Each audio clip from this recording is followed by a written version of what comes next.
위탁 판매 사업 시 꼭 고민해봐야 할 사항들에 대해 개인적인 생각을 정리해보았습니다. 1.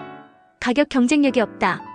도매매 또는 도매국에서 사입 시는 조금의 마진이 있을 순 있겠으나 위탁으로는 더욱 그리고 아주 치열해집니다. 도매한 상품을 알리기 위해서 광고를 진행해야 판매 사이트에서 노출 순위가 유리하게 선점되는데 워낙에 마진이 작게 형성되다 보니 광고는 꿈도 못 꾸게 됩니다. 광고 없이 키워드 운영만으로는 상위 노출시키는 것도 한계가 있다 보니 막상 팔아도 남는 건 미미합니다. 손해가 안 나면 다행이 되는 상황이 됩니다. 상품 등록하고 고객 응대 인건비, 시간 생각하면 마이너스입니다. 이런 경우가 생기는 이유는 일반적인 위탁 판매를 하는 대부분의 사람들이 제조업체가 아닌 몇 번을 거쳐 최종 도매업자들이기 때문입니다. 저희가 받는 위탁가보다 네이버 쇼핑에서 훨씬 저렴하게 파는 경우 많이 보실 겁니다.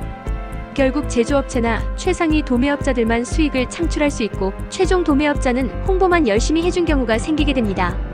그래서 결국 남는 게 없는 장사가 되는 겁니다. 2. 경쟁력 있는 제품이 없다. 팔리는 제품이 없다. 도매매 또는 도매국에 올라오는 제품 중 95% 이상이 재고 처분입니다. 도매업자나 제조사가 제품력이 떨어지거나 가격 경쟁력이 없으니 자신들이 팔다 도매매 또는 도매국까지 오는 경우가 많습니다. 그러니 아무리 상세 페이지를 이쁘게 공들여 작성하고 고민하여 키워드 조합해서 광고까지 한 제품을 올려도 소비자들에게 외면당하는 제품들이 많습니다. 그래서 구매 전환율이 1% 미만입니다.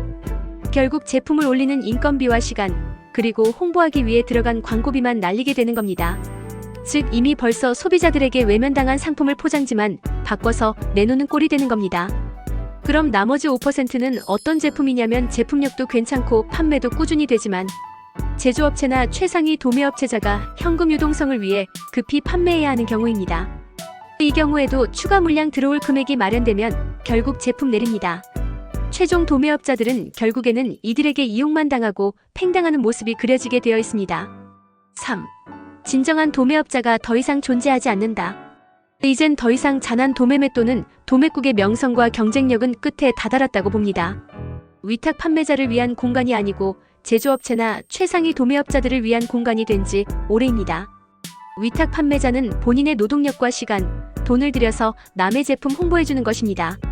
지난 1년간 제품 소식 및 광고로로 약 100건 넘는 판매 실적이 있었습니다.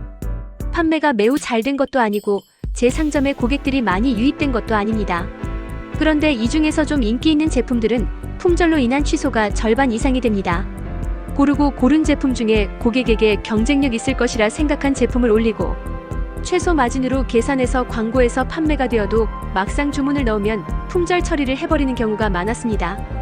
본인들의 상점에서는 판매가 되고 있는 상태인데도 말입니다. 한마디로 위탁업자에게는 상품은 안 주고 본인들만 판매를 하겠다는 것이고 위탁업자는 홍보만 대신 해달라는 것입니다. 위탁업자는 불쌍하게도 이런 일을 겪게 되면 일일이 고객에게 전화해서 취소에 대해 사과하고 클레임 처리를 해야 합니다. 노예 중에 노예인 것입니다. 온라인 시장에서는 결국 남의 물건을 위탁하여 판매를 하는 것은 한계가 있습니다. 예전의 전통적인 유통 과정이 온라인 상에서는 무의미한 것이 된 것입니다. 온라인에서 제품 판매에 경쟁력을 가지시려면 좋은 제품에 대한 총판을 획득하여 최상위 도매업자가 되시든가 아니면 제조업자가 되셔야 합니다. 그만큼 좋은 제품을 소싱하거나 만들 수 있는 사람만이 수익을 가져갈 수 있습니다. 누가 위탁 판매로 얼마의 수익을 가져갔더라는 남의 이야기 보다 내 자신의 경쟁력 있는 제품 개발만이 수익으로 이어질 수 있다는 점을 명심하셔야 합니다. 감사합니다.